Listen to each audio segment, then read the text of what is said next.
¿Qué tal, chicos? Bienvenidos a la asesoría de tecnología del concreto para el examen parcial del ciclo 2023-1, organizada por el ACI de la Universidad Católica. Muy bien, comencemos primero con la parte teórica. Esta parte teórica es del examen del 2022-2. Y muy bien, vamos con la primera pregunta. En la primera pregunta nos hacen eh, mención de los materiales ligantes. Entonces nos dicen, describa qué son los materiales ligantes, identifique y defina cada uno de ellos y dé un ejemplo. Muy bien, recordemos que los materiales ligantes son sustancias utilizadas para adherir partículas dentro de un compuesto, en este caso como el concreto. Proporciona cohesión, resistencia y estabilidad a los productos finales. Los materiales ligantes se pueden dividir en tres: conglomerantes, aglomerantes y aglutinantes. En el caso de los conglomerantes, es un material ligante por proceso exclusivamente físico, es decir, que puede ser reversible. Por ejemplo, el barro, la arcilla también. En el caso de los aglomerantes, liga partículas mediante reacciones, en este caso ya no físicas, sino químicas, y así originan nuevos compuestos. Este proceso, por el contrario, es irreversible, como por ejemplo el cemento, yeso y la cal. Finalmente tenemos los aglutinantes. Es un ligante mediante reacción física y química, físico-química. Por ejemplo, el Soldimix, que es usado cuando se rompe algo de repente en casa, y pegamentos termoestables. Muy bien, habiendo respondido ya a esta pregunta, pasamos a la siguiente. Y nos hacen mención de los tipos de conglomerantes hidráulicos. Nos dicen, tipos de conglomerantes hidráulicos, según su reactividad. ¿Qué originan la combinación de ellos? Entonces, primero vamos a clasificar a los conglomerantes hidráulicos. Estos se clasifican en activo y latente. Para ser activo, simplemente reacciona espontáneamente con el agua. No hay necesidad de activarlo sin más. Con el agua es suficiente. Sin embargo, en los latentes requieren de un activador alcalino para iniciar su reacción. Por ejemplo, escoria de alto horno, cal con menos de 5% de impurezas. Pero nos falta responder qué origina la combinación de ellos. Esto origina un aglomerante hidráulico compuesto. Muy bien, entonces ahora pasamos al inciso B y nos preguntan qué necesitan las puzolanas para adquirir propiedades hidráulicas. Eh, lo que necesitamos es la presencia del hidróxido de calcio. Entonces la respuesta a este inciso B, ¿qué necesitan las puzolanas para adquirir propiedades hidráulicas? Es el hidróxido de calcio. Muy bien, ahora pasamos a la cuarta pregunta y nos hacen mención de las características de los compuestos anhídridos del clúster. Nos piden principales características de los compuestos anhídridos del clúster. Entonces recordemos que los compuestos anhídridos del clúster son aquellos que se forman durante la producción del cemento Portland, a partir de la combinación de los principales componentes del clúster. Estos son tres: el silicato tricálcico, C3S, silicato bicálcico, C2S, el aluminato tricálcico, C3A, y por último la ferrita tetracálcica, C4AF. Muy bien, ahora pasamos a describir cada uno de ellos. El silicato tricálcico, C3S, también es conocido como halita. Es el compuesto principal del clúster. Es el más importante, se podría decir, ya que representa entre el 50 y el 70% del mismo. Se caracteriza por su alta reactividad, lo que lo convierte en el principal responsable del desarrollo de resistencia temprana del cemento. Pasamos al siguiente, que es el silicato bicálcico, el siguiente compuesto anhídrico. Este también es conocido, C2S, como velita. Eh, Ese segundo compuesto podría llamarse el segundo más importante del clúster, representando entre el 15 y el 25% del mismo. Es menos reactivo que la halita, por lo que su contribución al desarrollo de resistencia es más tardía.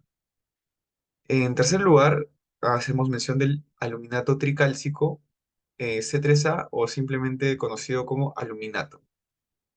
Este representa entre el 5 y el 10% del clúster Es muy reactivo y contribuye significativamente al desarrollo de la resistencia temprana del cemento. Produce etringita, pero también puede generar problemas de expansión y fisuración si no se controla adecuadamente. Así que no porque represente el 5 y el 10% sea menos importante. Esto igual al fragado violento o relámpago. Produce resistencia a los sulfatos. Finalmente tenemos la ferrita tetracálcica C4AF o simplemente conocido como celita. Este representa entre el 5 y el 10% del clínker. Su reactividad es intermedia entre el C3S alita y el C2S velita, y su contribución al desarrollo de la resistencia es similar a la de la velita. Este componente es el encargado de dar el color gris oscuro característico al cemento, el que ya conocemos. Muy bien, ahora pasamos a la siguiente pregunta, la pregunta número 5. Nos preguntan características de los compuestos hidratados del cemento. Entonces nos piden, defina los tres compuestos hidratados del cemento e indica sus propiedades. Incluyen en esta los siguientes aspectos: forma, tamaño, aporte de resistencia, solubilidad, cantidad generada y efecto en la durabilidad del concreto. Muy bien, entonces recordemos que los tres compuestos hidratados del cemento son el CSH, silicalcio de calcio hidratado, CH, hidróxido de calcio, y CaSH, etringita. Muy bien, vamos a caracterizar al primero. El silicato de calcio hidratado tiene la mayor contribución de resistencia y baja permeabilidad del concreto. Crece gradualmente y liga los agregados durante el proceso de endurecimiento en la hidratación del cemento. Es el principal producto de la hidratación de C2S y C3S, que recordemos que era la alita y la velita. Aporta resistencia al ataque de los sulfatos debido a que otorga baja permeabilidad en el concreto. El siguiente es CH, hidróxido de calcio. Es un producto cristalino de la reacción de hidratación del silicato, C2S y C3S. Causa planos débiles en el concreto en una microescala. Produce un pH alto que beneficia la protección ante la oxidación del acero y para la estabilidad de CSH. Entonces este también es importante. Finalmente el CaSH, etringita, es un producto principal de la reacción entre el C3A y el CS presente en el cemento durante las primeras 24 horas. Es el principal compuesto responsable del periodo denominado dormancy en la hidratación del cemento. Finalmente es el encargado de la resistencia temprana del concreto, pero su aporte es mínimo a la resistencia del concreto seco endurecido, es decir, a largo plazo. Pasamos a la siguiente pregunta, a la pregunta número 6. En esta nos piden definir qué es la hidratación del cemento y para qué es importante. Entonces recordemos que la hidratación del cemento es el proceso irreversible, recuerden esto, mediante el cual los compuestos iniciales que forman el cemento, silicatos, aluminatos, el yeso y en menor medida otros, reaccionan con el agua. Ellos, ello en su mayoría mediante reacciones exotérmicas, se producen a distintas tasas de reacción para la formación de los productos finales, CSH, CH, CSAH, etc. Lo cual es importante en la medida de que permiten al cemento transformarse en concreto. Es la mezcla, digamos así, comúnmente conocido, adquiriendo características buscadas como la resistencia, durabilidad y permeabilidad baja, es decir, la que se requieren en las edificaciones que se construirán. Pasamos a la pregunta 7. Esta es agregados para concreto.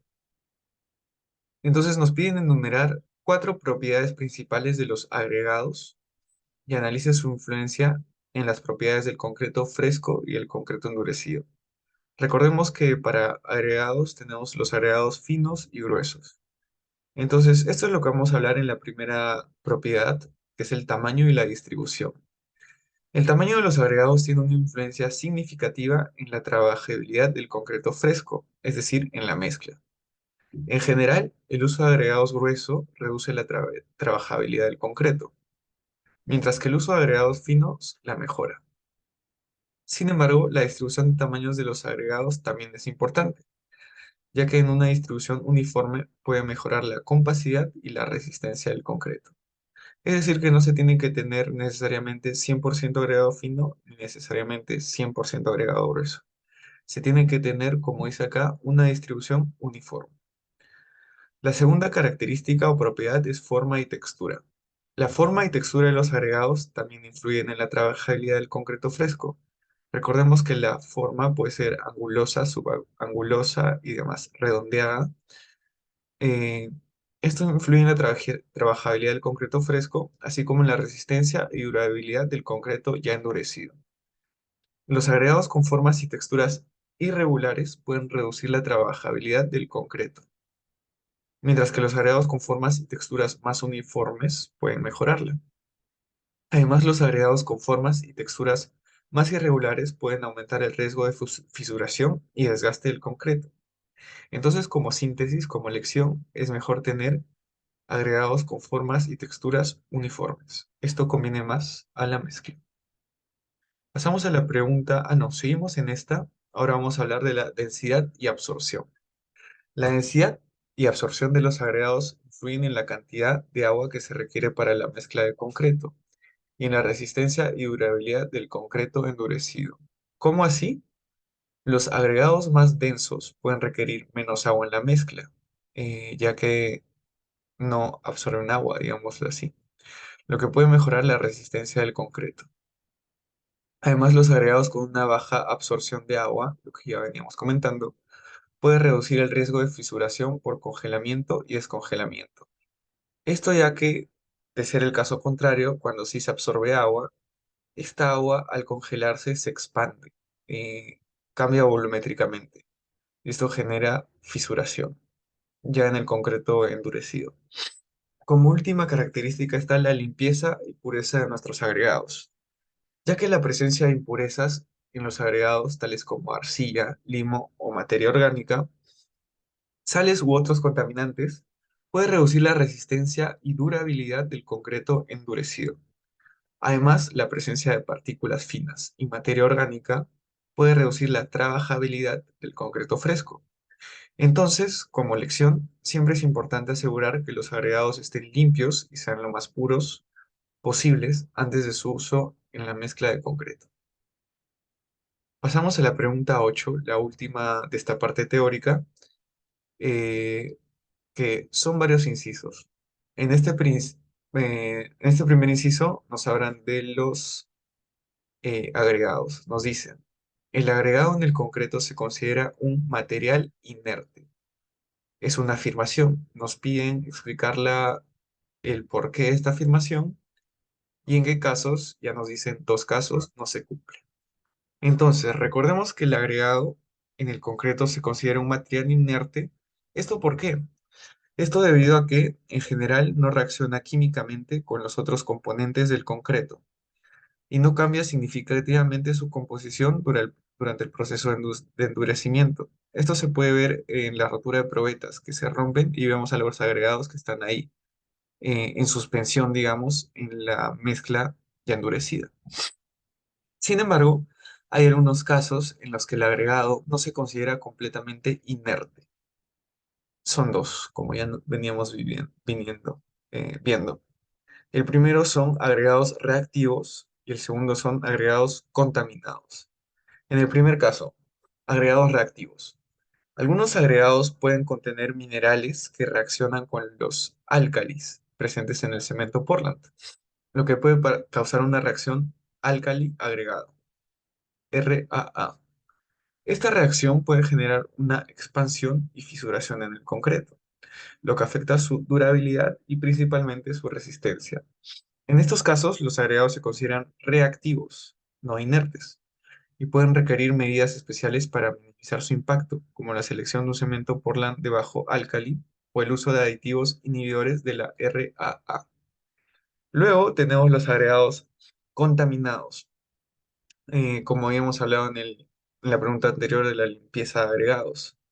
Pero cuando están contaminados, los agregados pueden contener materia orgánica, arcilla, limo, sulfatos u otros contaminantes que pueden afectar la calidad y la durabilidad del concreto. Por ejemplo, la presencia de sulfatos en los agregados puede provocar la expansión y fisuración del concreto. En estos casos, los agregados no se consideran inertes y pueden requerir medidas especiales para asegurar la calidad y durabilidad del concreto, tales como el lavado y la selección cuidadosamente de los agregados. Luego pasamos al inciso B. Es un inciso inmediato, nos piden definiciones puntuales. ¿De qué? De lo que significa granulometría, tamaño máximo nominal y módulo finura. Módulo de finura. Muy fácil. La granulometría en el contexto del concreto se refiere a la distribución del tamaño de las partículas de los agregados. Recuerden la curva granulométrica. En otras palabras, la granulometría es una descripción de la cantidad de material que se encuentra en cada tamaño de partícula del agregado, generalmente representado por porcentajes. Ahora bien, pasamos al tamaño máximo nominal. Este se define como el tamiz que le sigue en abertura mayor a la de aquel cuyo porcentaje retenido acumulado es del 15% o más. Para que esto sea más amigable, digamos que se tiene un agregado y se tamiza. Entonces, el primer tamiz que retenga 85%, mejor dicho, que deje pasar 85%, es decir, que solo retenga 15%, ese no es el tamaño máximo nominal, sino el que le sigue a ese tamiz. Entonces, creo que con esto queda más claro. Recuerden, es el que deja pasar 85%, el que le sigue a ese, ya que la definición es aquel cuyo porcentaje retenido acumulado es del 15% más. Es decir, pasante es la negación, 85%. Muy bien. Finalmente, el módulo de finura de un agregado. Esto es una fórmula, sin embargo, hay que definirla. ¿Cómo se define la fórmula? Suma de los porcentajes retenidos desde la malla de 3 pulgadas a la malla número 100 y todo esto dividido entre 100. Y entonces nos queda esta fórmula del módulo de finura. Muy bien. Pasamos a este inciso. Son los factores que afectan al valor del peso unitario de un agregado. Entonces, algunos de los factores que pueden afectar el valor del peso unitario son los siguientes. Porosidad, claro que sí. Los agregados porosos tienden a tener un peso unitario más bajo que los agregados densos. La porosidad es una medida de la cantidad de huecos o espacios vacíos en el material. A más poroso el material, más espacios vacíos y menor peso unitario. Forma y textura. La forma y la textura de los agregados también pueden influir en el peso unitario. Los agregados con formas angulares y superficies rugosas tienden a tener un peso unitario más alto que los agregados con formas redondeadas y superficies lisas. Le sigue la humedad. El contenido de humedad de los agregados también puede afectar el peso unitario. Los agregados secos tienden a tener un peso unitario más alto que los agregados húmedos, debido a que el agua ocupa espacio y reduce la densidad aparente del material. Luego está la gradación. La distribución del tamaño de las partículas en los agregados puede afectar al peso unitario, claro que sí. Los agregados con una gradación uniforme tienden a tener un peso unitario más alto que los agregados con una gradación desigual. Y finalmente, contaminación. La presencia de materiales extraños, los que ya venimos hablando en preguntas anteriores, arcilla, limo o materia orgánica, pueden afectar el peso unitario de los agregados. Estos materiales pueden aumentar la porosidad del agregado y reducir su densidad aparente. Y muy bien, eso sería todo con respecto a la parte teórica. Muchas gracias.